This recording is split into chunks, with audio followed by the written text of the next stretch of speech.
Hey everyone, welcome back to the channel. In today's video, I'm going to show you how to use WhatsApp web on your computer or PC.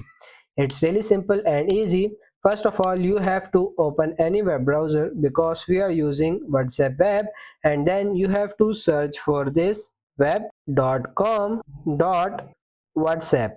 Then tap on enter and it will land you on this page. You have to tap on this first link here, and now you can see it's loading WhatsApp. You have to wait a little bit until it's loading, and then you will see this kind of interface. You can see log into WhatsApp web, and there are the steps. Open WhatsApp on your phone, tap on menu on Android, or settings on iPhone, tap link devices, and then link a device.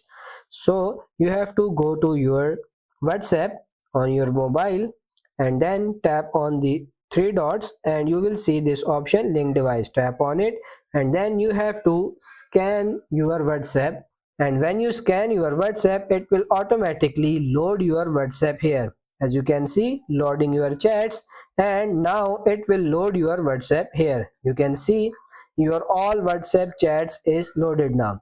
Now you can do chatting here, you can do whatever you want. You can use your all WhatsApp here except the calls, because you cannot do video and audio calls here. So that's how you can use WhatsApp web on your laptop or PC. So that's pretty much it for this video. I hope this video was helpful. If it is, like it and subscribe to the channel. Thank you.